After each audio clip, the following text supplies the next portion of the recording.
This Big Machine Music City Grand Prix Betting Picks edition of the F1 Gambling Podcast on the Sports Gambling Podcast Network is brought to you by our Patreon. Score exclusive perks, content, and contests, including our NFL win totals contest with a $1,000 prize. Join today at sportsgamblingpodcast.com/Patreon.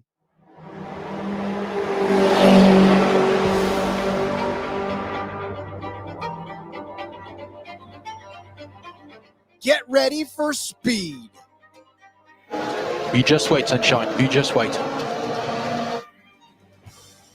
Get ready for the passion.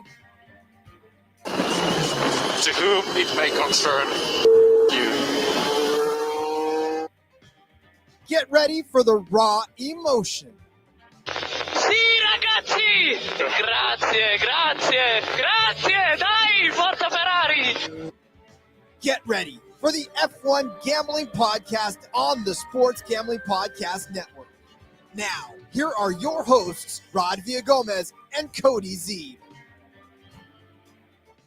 Welcome in to another episode of the F1 Gambling Podcast here on the Sports Gambling Podcast Network. He's Cody Zeeb. I'm Rod Villagomez. This just in, Max Verstappen is good and will continue to be good until the foreseeable future. I honestly, at this point, Cody, don't know if there's anything that can stop this guy from winning a race. His dickishness is kind of starting to get to me, though. I want to just get this out of the way early. Again, we had a pretty decent week here betting on F1. Another great race again from second on back. Like, great races throughout the field, all that stuff. But, like, Max in qualifying, the whole, this is horrible. It sucks. We get it. We get it from all the points of view, right? But I heard Connor Daly talking about this, and I think he's got a good point. Like, just everything that he's saying about this, the whole entire team can hear your radio. They put all this work into making you the greatest driver in the history of F1 currently, like all this shit. And, like, you're just talking down to him. I don't know if you heard his the guy that talks to him, but he's like, do you want to set this up? You want to decide how much fuel goes in it? Like, all that stuff. And it's like, stop being. And then the end of the race, like, well, should we get some pit practice here, guys? Like a Red Bull team needs pit practice. Like, come on, Max. I get it's probably boring being 22 seconds in the lead for your 47th World Championship race in a row. I get it, right? But come on, man. Be a little bit nicer to these guys that are busting their asses for you to kill everyone every week. Jesus Christ. Well, and listen, I mean, if anybody knows me, they know that the humility that I have towards anything is a fault, first of all, because I'm way too down on myself for most of the time. You're way too nice, Rod. Well, and that's I can the thing. confirm. Like, it's just a matter of, you got to be humble. And especially if you're one of the greatest out there. Now, there are those that will tell you the reason that he's so good is because he's so super competitive and because he's got that edge to him. Okay, but you can straddle that line between having you the got to balance edge and you've got to find a way to be appreciative of what you have. And Lewis Hamilton is the perfect example, because Lewis is lovable. Everybody loves the guy. He was great, but you love to see it. Like, and Max, it's hard to like him. Like, he's just such an asshole.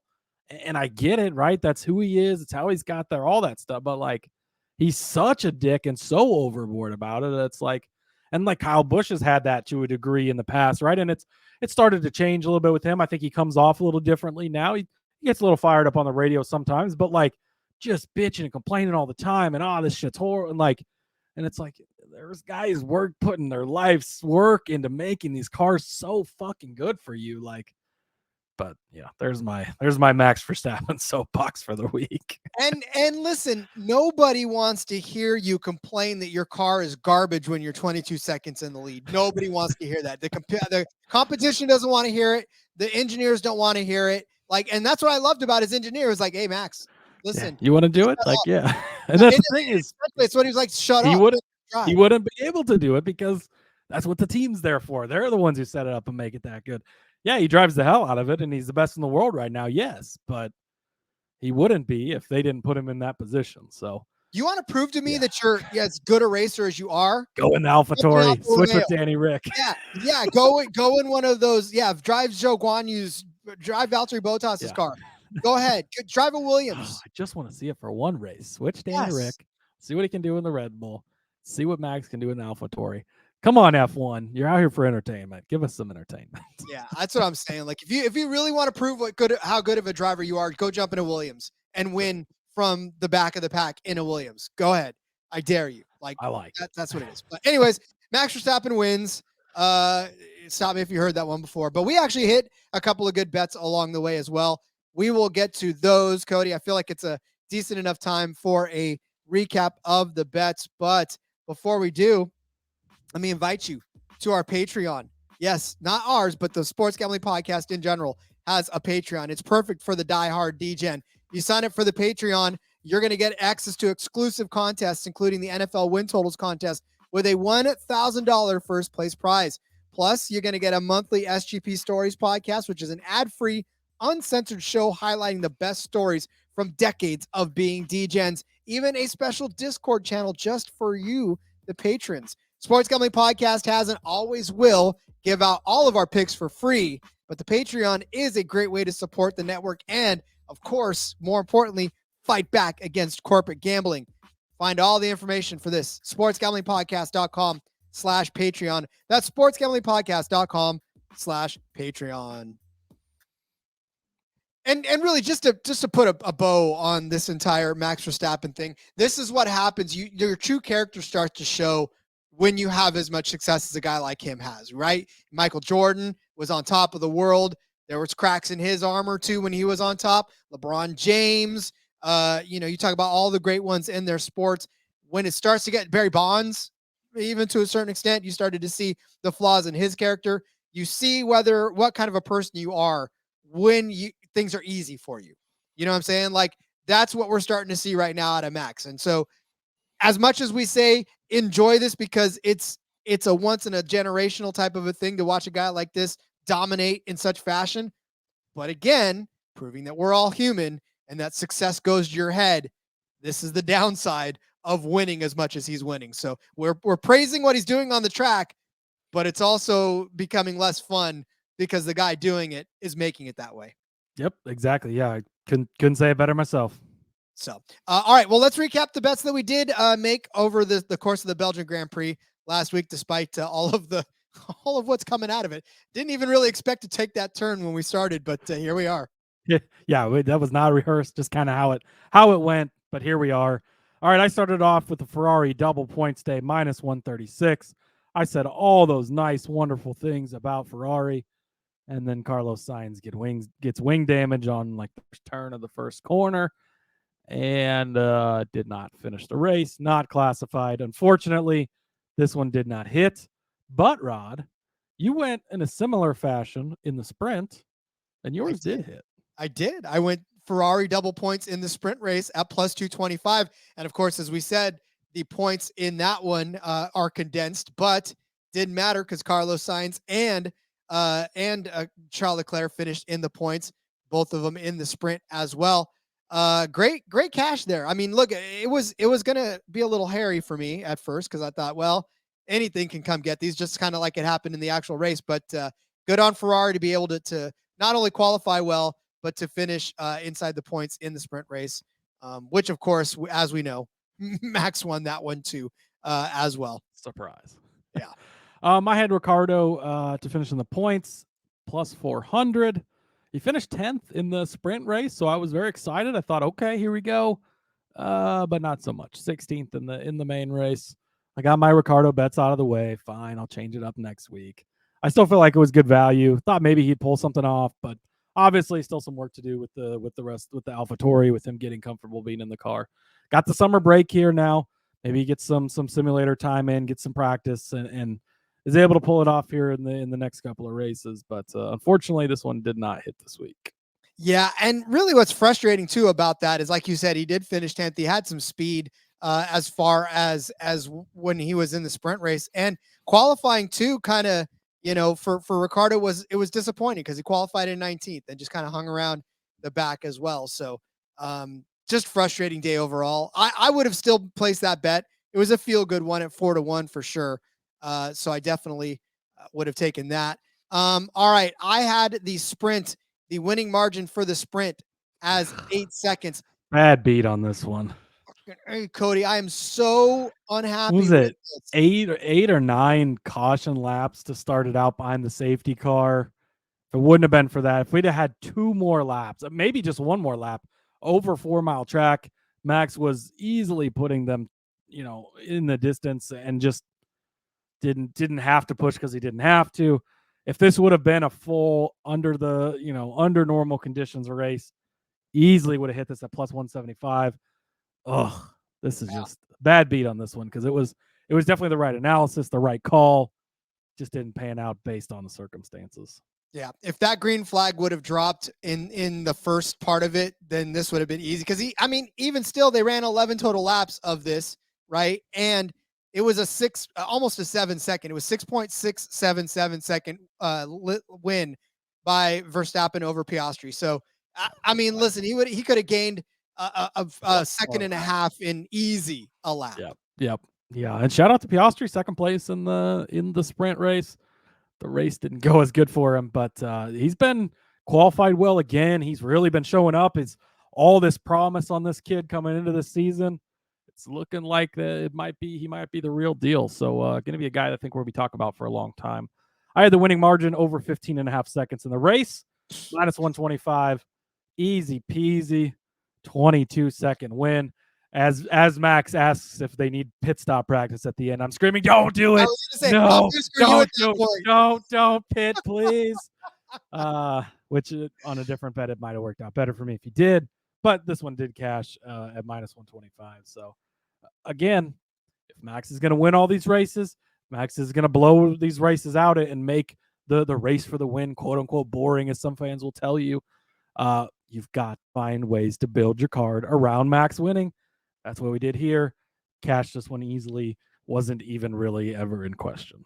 Let's early on in the race a little bit, because I was like, God, is he ever going to catch Checo? He's just like taking his time. He's like lollygagging. It's like a kid playing, like a cat playing with the mouse, right? Like it's hanging out. It hasn't quite killed it. It's just like tossing it around. It's like, just kill it and eat it already. Jesus Christ, Max, what are you doing? Well, and then not just that too, but like it took a little while to get it to 15 seconds. Like he was just kind of managing. Yeah, he didn't quite pedal to the metal. And then they were talking about how they kept telling him to manage his tires too. And so I'm like, well, manage shit, get the lead. Come on, what are you doing? Yeah, it was tough. I mean, at first I was like, I knew it wasn't ever in question, but it was like, when is he going to get there? Because yeah, he started to get there. And then finally by the end of the race, he was just like, and then of course he starts toying around. Yeah. Oh, maybe I'll get some pit practice. Like, no, they don't need any fucking practice. No, they don't need practice, buddy. They don't. Well, I gave you the number of race leaders in this to be 2. And guess how many race leaders there were? Ding, ding, ding. 2. I love it. Yeah. And boy, I tell you, when we gave this out, obviously this was before all of the qualifying nonsense. This was before the grid penalty for Verstappen. So we said that the way that this was going to happen was whether a pit cycle would have gone crazy. Now, if Max started this from the pole, there's only one leader. Like, I guarantee you right now, there's only one leader. Yep. But it was lucky that he got the grid penalty, because that means he had to start from the back of the pack. That means somebody else is going to lead the first lap. That means he ended up taking over the lead. Luckily, Checo didn't try to pit and give the lead to somebody else in that span. Well, and luckily Leclerc didn't lead the first lap, and then Checo passed him. Checo just got him early on that first lap. Then he led. So yeah, this one was for you. Very nice call. Obviously, at the time we recorded last week, we didn't know about the Max grid penalty. He still qualified fastest, surprise. But yeah, it ended up working out pretty well for you. 2-1, good call. I know. I love that. I don't know that I'll ever hit that one again, so that one's retired. I'm never going to make that bet again. Right. Unless bat 1,000.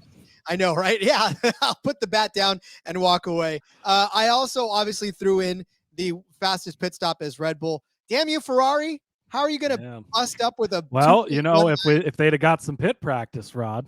And that's so. Listen, because this is how intertwined our bets were. I was like, do it, because I was not sure. I mean, Red Bull had a 2.24 second stop, right, which was the second fastest. Ferrari 2.19. But I was like, do it, because of two reasons. One, I wanted the chance at the pit stop there, but then also because we needed a fastest lap. And that's my next bet. Yeah. Yeah, But and I will say that Sergio Perez once again owns the fastest Red Bull pit stop. Those guys, I don't know what it is about Well, Verstappen. see, and that's what Max he's trying to be like. He's trying to get his crew to be like Checo's, and you guys need some more practice. You're not performing to the level of Checo's crew. I'm surprised he hasn't made them switch crew guys. Because it doesn't matter. Well, I know it doesn't matter, but Max goes in there and lays down the law. You're gonna tell Max no? I mean, That's true. That's true. But yeah, your next bet was could have used one more pit stop. This is where it bit me because fastest qualifier, fastest lap, win the race, plus 160. Easy day, right? He's fastest qualifier. He's got the fastest lap. He's obviously going to win the race. And then my guy, Lewis Hamilton, decides, I got enough of a cushion here. I'll pit, set the fastest lap. And I'm screaming, no, Lewis, don't do it. Please don't do this to me. And he does. And unfortunately, did not get this one, plus 160. Also had Russell to finish top 2, plus 800. Just again, we're just kind of tossing out some long shots every week. Hope you get the right guy because once they qualify fast, the number drops so quickly. Was not Russell's day, unfortunately. Ended up 6th, a respectable finish, but unfortunately 6th, not in the top 2. Red Bull sweeps the top 2 again. Checo's looking better after a little bit of a lull there. And we're back to the Red Bull 1-2 days. Yeah, we are. Weather screwed us 9 ways to Sunday and on Sunday, in fact. So kind of killed some of these bets. Although I did have Perez as that boosted 14-1. I mean, which, hey, finished second, right? Yeah, and Max has to start 5th after the grid penalty. He takes a wing damage. Yeah, things are much different, and Checo is going to walk away with that win easily. Mm-hmm. So 14-1, it was a great call. It didn't cash.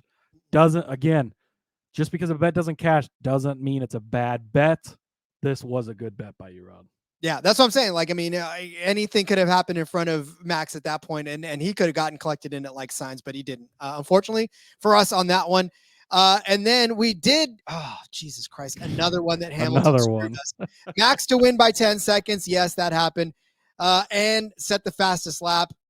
I mean, listen, Hamilton did it on the last damn lap. The last damn lap. With 2 to go, Max had that purple clock. It hadn't moved off of him much throughout the day. He was going to get it. Damn it, Lewis. Killing us. Screwed us on that one. And then we got screwed out of this one, too, because Max never even turned a single lap in FP1. So, but he did win the qualifying. He did win the shootout. He did win the sprint, and he did win the race. The only thing he didn't complete in this part of the leg was the free practice because rain screwed him out of that. So, frustrating to lose that bet because of the weather. But, yeah, I mean, I'm telling you right now, all the other legs hit. All he needed to do was be fastest in FP1, and he didn't even get a chance to get out there on the track for it. So, yep, unfortunate, but not the best week in F1 betting this week for us. But we've been having a pretty good season so far. You win some, you lose some. That's how it goes. A long break now. Unfortunately, the summer break, we've got almost a month off. Luckily for us, though, Rod, we got some IndyCar to fill in the gaps. Talk about that next.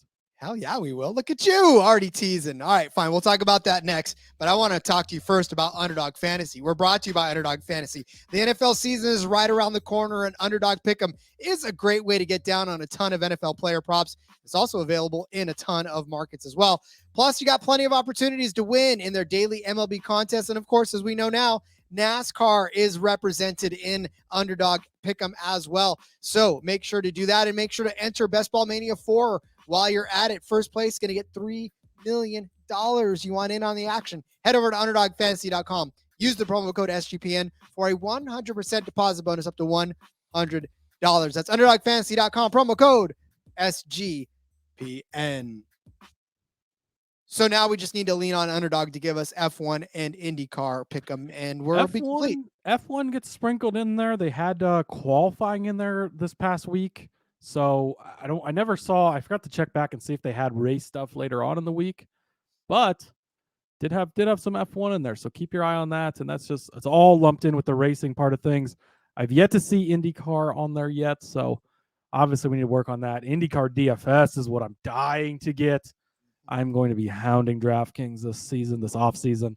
Please give us IndyCar DFS. That would be so much fun.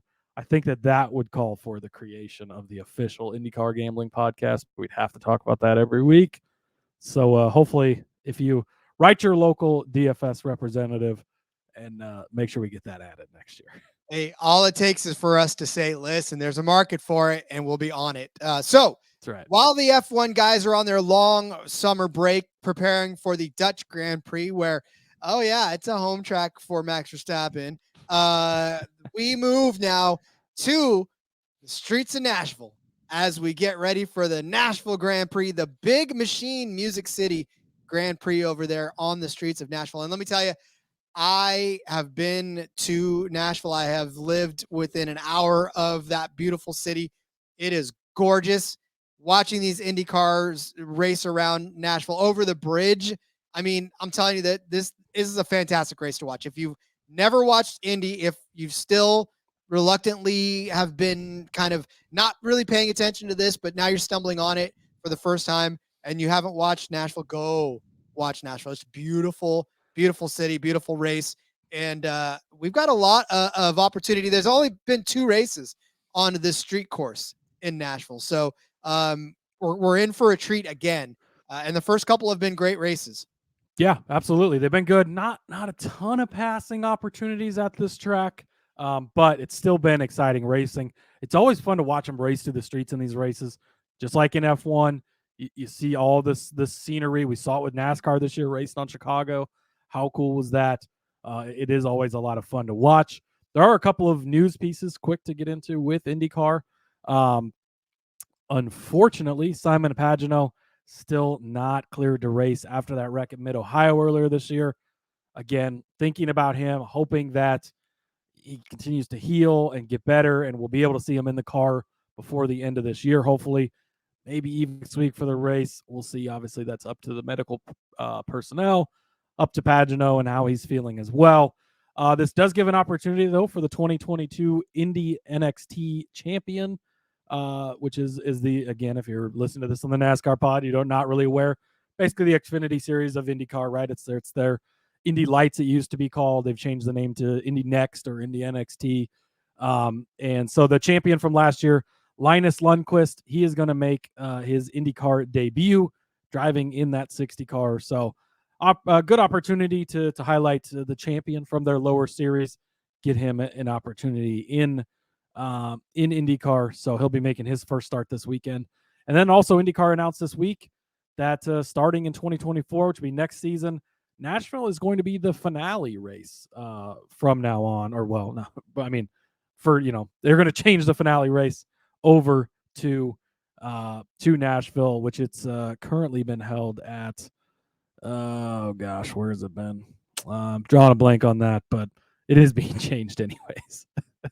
That's going to be fun because, again, the weather in Nashville around the end of the IndyCar series is not really all that bad. So I think it's going to be, hopefully it's not going to be a bad weather day like we've seen several times over. Laguna Seca is where it's been in the past. Yeah, which can be I heard Connor Daly was talking about this, right? Laguna Seca, it's kind of a, sip your wine and hang out with your rich friends type of place. Nashville's a party town. Like, you go to Nashville to party, to end the IndyCar series there. Now, Palou has, in a way, kind of run away with the championship race at this point, at least, and likely is going to win comfortably. But if you go back just to last season, I believe going into that last race at Laguna Seca, 8 different drivers could have won the title that day. IndyCar continues to be, most years, the champion is not decided until that last race. You're going to put that on in Nashville with the party that can go on around it.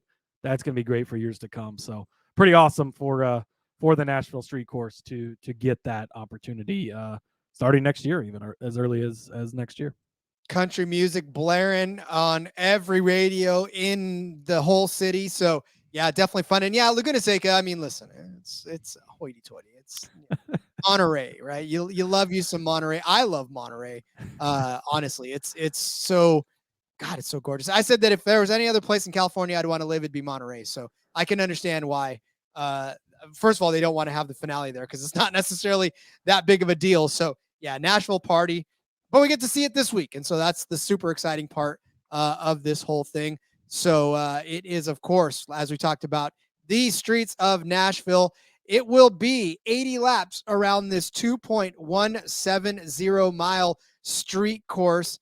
Man, I'm telling you right now, I'm excited because every time I see all the places that I used to go on this, it was always a blast to watch. So cannot wait for this to happen. I am trying to get to the actual track configuration for this because I'm trying to see what it looks like. If you could pull it up too.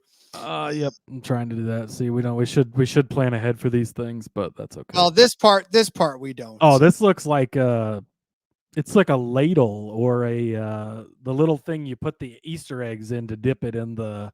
Oh, it's the dipper. It's the little dipper. It is the little dipper, basically. There we go. That is totally the little dipper right there. Or the big dipper, I guess, depending on how you want to look at it. I don't know, but it is. You're right. It's a ladle. This is a gigantic ladle. How crazy of a course it is, though, when you look at it from the sky, because that handle has got 2 long straightaways from 16 to 17, and then 11 from turn 1 to turn 11. So yeah, that's crazy. And then of course it goes around the city through 6 and 11. So a lot of craziness to be had in there. That's a lot of fun. Yeah. Looks like it's gonna be good. Yeah, and I mean there's a little bit of everything in the circuit, right? You've got the long straightaways going either way.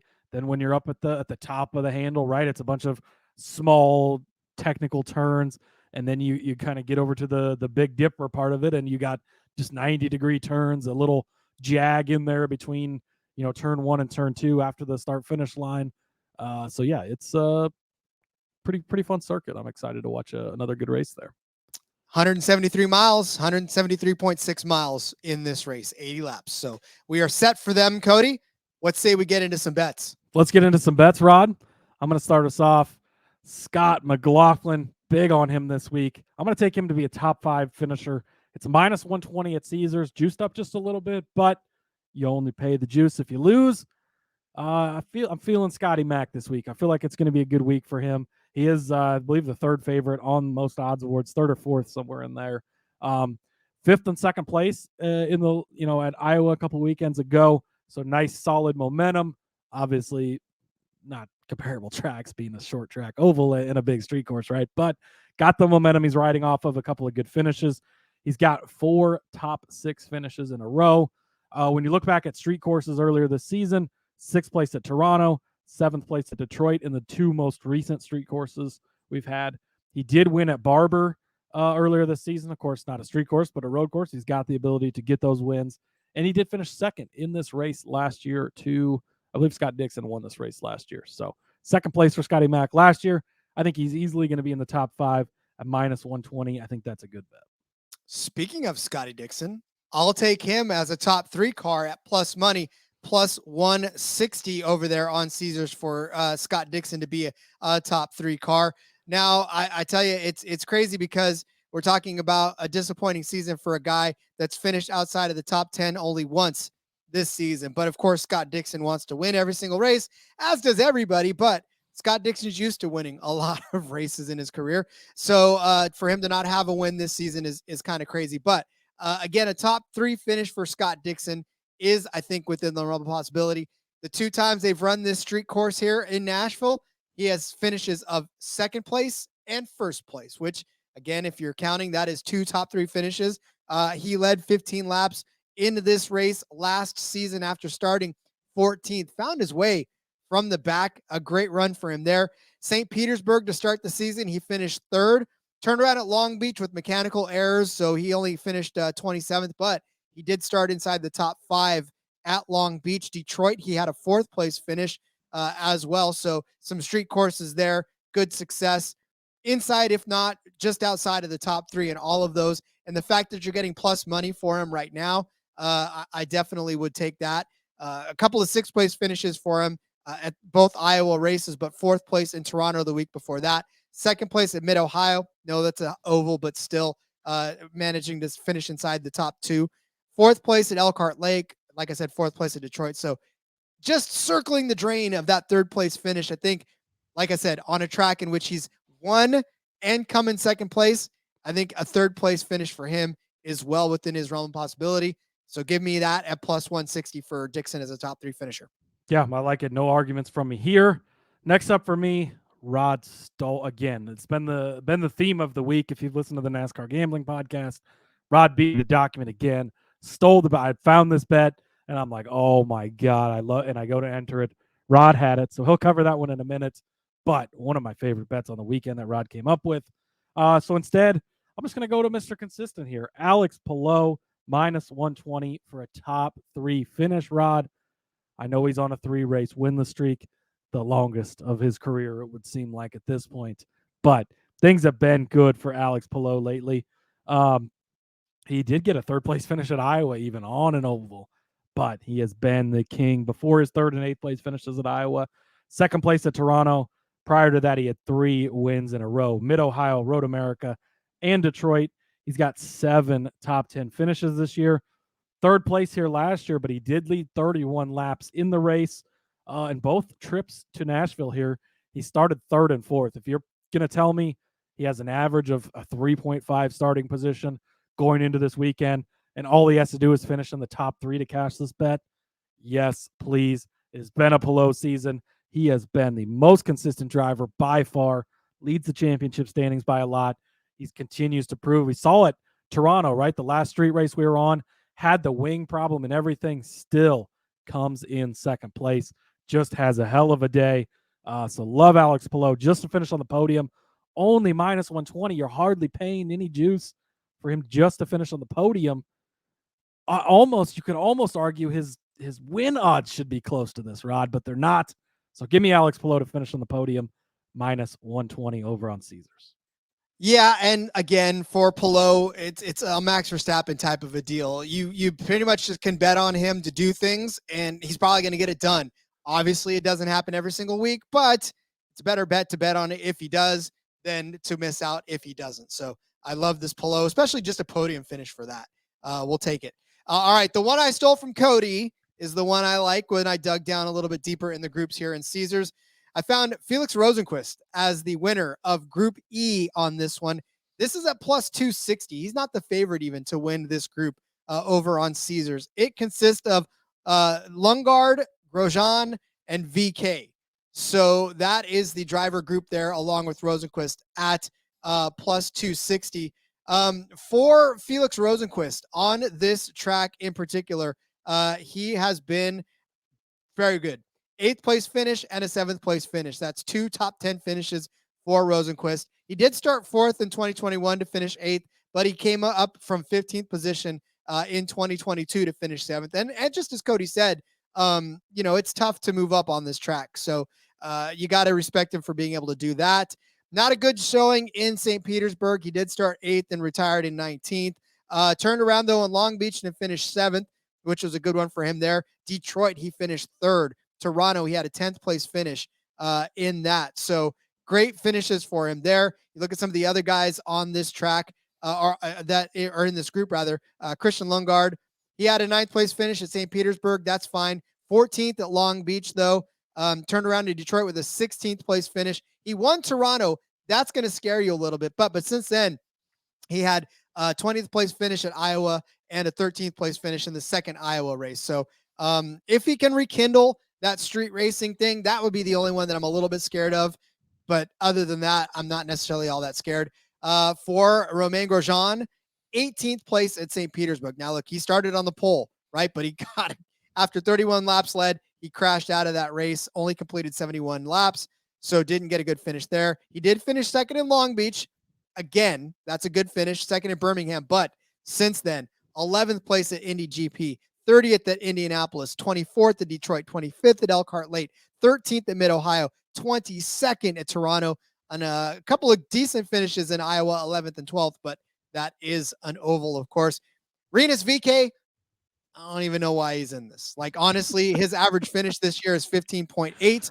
He finished 21st at St. Petersburg, 26th at Long Beach, 18th at Detroit, 13th at Toronto, not even in the same class as these guys. Look at what Grosjean's done in Nashville, 2 16th place finishes. VeeKay, a 24th and a 12th place finish. And then for Lundgaard here, he has 1 8th place finish. So all that to say, I think Felix Rosenqvist is going to have a fine finish here. I think he's going to finish better than all these guys at plus 260. Yeah, I absolutely love this bet. Rosenquist is just he's the guy who's the most consistent out of this, right? Coming off a 4th place finish of that second Iowa race, should have finished second if it hadn't been for that late caution. So he's got the momentum coming into it. But you go back and you look at the street courses we've been on. Toronto, a 10th place finish, not the best thing ever, but a nice solid finish. 3rd at Detroit, he landed on the podium there. 7th at Long Beach, I will take that. 19th at St. Pete to open the season, but that was a long time ago at this point. These other guys have just not been that consistent. Grosjean cannot stay out of his own way. Again, if you're from the NASCAR pod, Josh Berry, or well, a little bit of Josh Berry, but think Sheldon Creed, think Ty Majeski, like these guys who just get in their own way despite having fast cars. Lundgaard, he's on there because he won Toronto. That's great. That's awesome. That's cool. Is he going to win this week? He's not going to win this week. And he's being way overpriced, underpriced, whatever you want to call it, because of that win. It's a great story. It's awesome. I'm happy for him. Don't expect to see that again this week. And then VK, again, like you said, why he's in this group, I'm not exactly sure, but love Rosenquist to win this group. Plus 260 was going to be my bet before Rod beat me to it, unfortunately. So tail Rod on this one because I love this one. Next up for me, going to go back into the plus money well here also. Give me Marcus Ericsson over Kyle Kirkwood, plus 115 over on Caesars. Again, this is just who's been more consistent for me, right? And it's easily Marcus Ericsson. 9 top 10 finishes this season for Ericsson. Kyle Kirkwood, he's got that one flashy win at Long Beach again, much like Lundgaard. Oh, he won a street course, a street circuit. How could he not? But he's only got 4 top 10 finishes on this season. You go back and you look at what they've done. Ericsson won St. Pete to open up the season. 3rd place at Long Beach in that race where Kirkwood won. 9th at Detroit. 11th at Toronto. Again, 2 podiums out of the 4 street courses we've been on. 2 decent finishes in the last 2 we've been. But for Kirkwood, 15th at St. Pete. Again, he won at Long Beach. And a 6th at Detroit. Also good finishes. 15th at Toronto as well, though. So he's got those 2 not as good finishes. And just overall in the season, you lump the road courses in there. You lump the ovals in there. 9 top 10s for Ericsson. Continually giving you good finishes. Think Austin Hill. Think Kevin Harvick. Gonna just deliver you a good, solid week in and week out. Kirkwood, he's had the flash, right? And oh, wow, he won at Long Beach. It was a great run. Had a couple of pretty decent runs, but only 4 top 10 finishes on the year. And Ericsson is the underdog in this matchup, which is even more surprising in the Chip Ganassi Honda. Plus 115 over on Caesars. Give me Marcus Ericsson over Kyle Kirkwood. I will definitely back you on that one because I've got more to say about him coming up. So I will definitely, like I said, I love this one, especially at plus money. It's such an easy bet to make. All right. Well, I'm going to pick my winning manufacturer here. And I'd say it's going to be Honda. Honda is pretty much juiced at minus 155, but this is probably one of those safer ones that you can make. I got a fun stat for you. Honda never lost a race at Nashville, Rob. No, they have not. That's exactly, yeah, thank you. That's exactly what I'm getting at too. Honda won at St. Petersburg. Honda won at Long Beach. Honda won at Detroit. Honda won at Toronto. All of those are the street races that we talk about having there. Just like Cody said, Honda has never lost here at Michigan International Speedway in the IndyCar series because the 2 drivers that have won here on this track have both been Hondas. So definitely gonna back them on this one. But not just that, right? Marcus Ericsson won in 2021 as a Honda. But in that race, Honda dominated the top 7 in that. And actually, if you go to 9th, 8 of 9. The only Chevy to finish inside the top 9 was Felix Rosenquist in 7th place. So Honda dominated this track last year, or 2 years ago, rather. Last year, yes, they won. Scott Dixon put his car in victory lane as a Honda, and then it was Scott McLaughlin as a Chevy. But after that, it was a run of 3 Hondas right after that in Palou, Rossi, and Herta. So Honda's been really damn good on this track in particular. And just like you said, they haven't lost a race here in Nashville on the street course. But, like I said, more than that, they've dominated street courses at all this year. So at minus 155, Cody always says you only pay the juice if you lose. I don't think you're going to lose on this one because I think there's going to be a Honda at the top of the charts here for this, whether it's, any one of them that we're going to give you here in a little bit. But yeah, I truly think that there'll be a Honda in victory lane at the end of this, at the top of the podium, minus 155 on Caesars. Yeah, I think that it's real hard to bet against this. I mean, the way that Palou alone, I mean, really gives you the best opportunity at this. But we've even seen some speed from the Andretti Autosport cars on these street courses in particular. I think that that Honda is probably the way to go on this. Juiced up a little bit, but like you said, only pay the juice if you lose. And I don't think we're going to lose. So, all right, we're going to give you some winners because these guys aren't going to lose because they're going to end up winning. But we'll give you some winners bets here in a second. But we got to introduce you to one of our favorite shows and our favorite couples in the whole Sports Gambling Podcast Network world.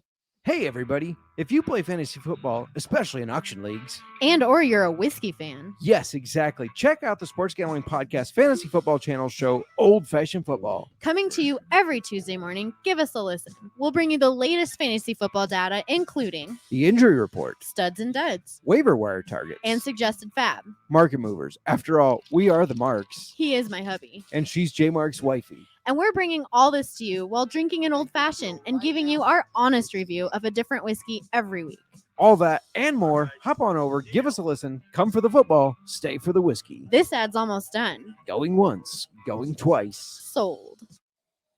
So the winner of the NASCAR race in Nashville gets a fabulously beautiful guitar. So The NASCAR race? NASCAR. It is the NASCAR race. Yeah. I see where you're going. Never Yeah. mind. I know, and I hope that at some point Indy gives like beautiful guitars or like gold cowboy boots or something. I don't know, some sort of. I mean, it's got to be some type of Nashville music scene. I mean, it's the home of country, right? So you gotta have some type of related item like that. Yeah, well, we'll see. But whoever's gonna hoist that at the end of it, then we're gonna pick that person. So as we always do, let's pick some winners. Boy, that was a terrible transition. I need to go back to school.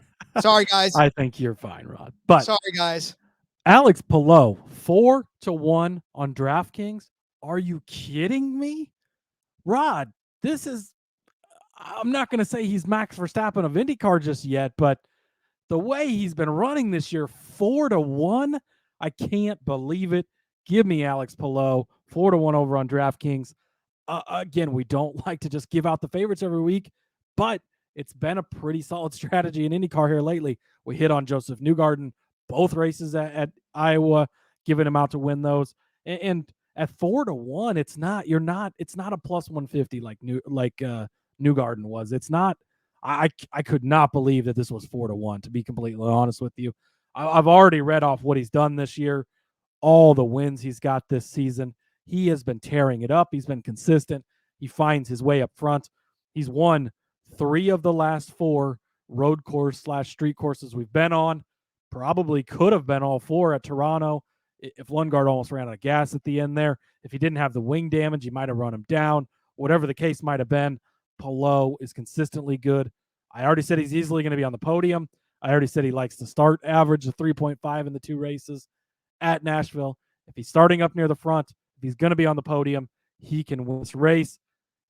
He's the favorite for good reason, but he's way, way lower price than I thought he would be, or a higher price, whatever way you want to look at it. But 4-1, I really thought it would be more like a plus 150, plus 200 maybe. 4-1 on DraftKings. Give me Alex Palou to win this race. And then my insurance pick, Scott McLaughlin. He's my guy, one of my favorite guys to bet on in IndyCar. Going to take him. I'm feeling him this week. Plus 750. Talked about him earlier for that top 5 finish. Finished second place in this race last year to Scott Dixon. I think that Scotty Mack can get it done this week. He's got that win earlier this season at Barber. I think we see another win from Scott McLaughlin this weekend. I love both of those. And of course, Palou, like we said, it's just you got to bet on him to win because he's probably going to do it. And if not, this is why we give you the insurance plays. By the way, as you were laying out your bets, Cody, I was looking, I'm a little disappointed. There is no special trophy for the winner of this race. It's just your humdrum, normal winner's trophy. It's huge, but it's definitely not a fun one. So Never fix mind. I that, don't want to win the race now. I don't want to win it either. But you know who I want to win the race if I can't? You stole my original long shot pick too, Rod. Jesus. Thank you very much, Marcus Ericsson. Why? Because he did this 2 years ago. He's definitely a past race winner on this configuration of this track. Like I said, won in 2021. Had a gearbox problem that took him out of contention to win. He finished 14th in last year's race. But I'm telling you right now, this season, Marcus Ericsson already has the one win, and that was at St. Petersburg. That was the very first street race of the season. He won that one, turned around, finished third in Long Beach, finished ninth in Detroit, so not really a great day as far as being able to win the race, but still a pretty decent finish there. And then 11th place in Toronto in the last street race that we did. A 4th place finish at Iowa, a 9th place finish at Iowa. So some solid runs, but I think what really stands out, obviously, is the fact that he's already won on this track once, and the simple fact that he won the opening race of the season, which was a street race. And the fact that you're getting him at 14-1 here makes this all the more better. At DraftKings, you can find him at 14-1, so snatch that up. I really, truly believe that if there's anybody that can come out as a dark horse right now, that is Marcus Ericsson. Because again, like we said, it has not been a season in which, he came out strong and then sort of faded, ran well, right inside the top 10 for a good stretch there. And then sort of had a falling out at Mid-Ohio after he crashed. But he's been in and around the front of the pack, right? And that's all it takes sometimes for you to be able to win a race. So give me Marcus Ericsson at 14-1 as my long shot winner over there on DraftKings. I know you're still newer to IndyCar and betting on it, Rod, but I love it. You're doing a great job. Love this bet. I think that Marcus Ericsson at 14-1 is amazing value. I think you've definitely got to get in on that. Again, you take Palou, assuming he's going to win this, but we know they run the race for a reason. Things can happen. A guy like Ericsson can win this race. A guy like Scotty Mack can win this race. I think they are all good bets. And again, you spread it out appropriately, you're going to have a solid day if one of these guys hits. And I think that's going to be the case this weekend. I concur. Well, then let's help you get those card sets. Get out your pen and paper. We're going to go over our bets for the Big Machine Music City Grand Prix IndyCar style. Cody started you off with Scotty Mack as a top 5 car at -120 over on Caesars. I gave you Scott Dixon as a top 3 car at +160. Cody said that Alex Palou was going to be a top 3 car at -120 on Caesars. I said Felix Rosenqvist would be the winner of Group E on Caesars, including Christian Lundgaard, Romain Grosjean, and Rinus VeeKay over there on Caesars. And then Cody gave you that's Ericsson? That's Ericsson over Kirkwood. I think it's Eric over Kirkwood. Yeah. No, that's fine. That's fine. Spell check. Marcus Ericsson over Christian Kirkwood at +115. I gave you the winning manufacturer. It doesn't matter. I already read it. I know what you mean. Winning manufacturer as Honda at -1. If only you guys could see the doc as we're doing this. Every time I try to type his name, it autocorrects to something different. I gave you the winning manufacturer as Honda at -155. Cody said Alex Palou at 4-1 on DraftKings was going to win. Followed that up with Scotty Mack at 7.5-1 on DraftKings as the insurance bet. My insurance bet, of course, and long shot play is Marcus Ericsson at 14-1 on DraftKings. I will say, Cody, we are getting much better at pronouncing these guys' names. All it takes is for us to be able to get more comfortable. But like we said, cash tickets, and it's kind of okay. That's right. And how many other places are you getting full slate of IndyCar bets? Probably not very many. So, hey, we're just happy to be here. Been having a lot of success. IndyCar has been very good to us. I started writing articles last year. We transitioned it over into giving it out on the podcast. Been a lot of success. Been a lot of fun. It's been great to get deep into IndyCar and watching it. Obviously, I got to go to the Iowa races.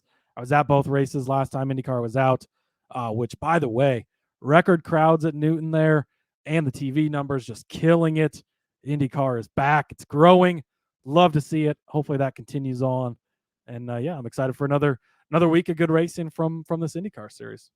I mean, the fact of the tickets that have been cashed and the fact that you guys continue to listen, even though it's IndyCar, or at least downloading it. I mean, well, let's be honest with you. As long as you keep downloading it, it keeps the Although boss. if they're not listening, they're not going to hear this part. So, Well, it doesn't matter at this point, does it? So long as you're downloading, then the bosses are happy and they keep letting us do this. So, thanks to you guys for supporting the show the way you do. So, all right, we will be back next week. We'll have some more IndyCar, right? yeah, they're actually with NASCAR over at the Indy road course there at Indianapolis. So it'll be a dual weekend with the NASCAR and the Xfinity series. Going to be a lot of fun to break down. And yeah, F1's off. So this is temporarily the IndyCar gambling podcast until F1 comes back. And then until we branch off on our own IndyCar, until we have all motorsports cornered on this one. So, all right. Well, Cody, as we send everybody off to start filling out their tickets, why don't you let everybody know where they can find you on social media? Yep. Follow me on Twitter or follow me on X. Damn, I did it again. Follow me on X. Cut that other part out, Rod. At Husker_Zeeb. You can find all my work over there. Ton of NFL stuff out. Got an article out for the Hall of Fame game. Best bets on that. A bunch of other stuff for sportsgamblingpodcast.com. Check that out. I'll be on Derek Yoder's betting Twitter NASCAR betting preview show on Twitter Spaces, 8 p.m. Eastern time on Wednesday evening. If you're listening to this before, if you're listening after, go check out on Twitter. You can still listen anyways. I think that's over on YouTube as well at the IBT Media. So love Derek, his work over there. Excited to join those guys. Having a lot of fun. Check out the NASCAR Gambling Podcast, of course, as well. And yeah, join us again next week for some more IndyCar. Hells yeah. I'm on X at RJ Villagomez. Link in the bio to everything I got going on, whether it's here, whether, of course, the NASCAR Gambling Podcast, In Between Media, where I'll be on the back road again with Seth and Elliott, breaking down some Michigan bets. And then, of course, check out my Fast Money show. It is on for frequency's sake. All kinds of great stuff coming up for you this week. Hopefully you guys are having a good one. We will see you again next week with more IndyCar. So until then, let's go racing and let it ride.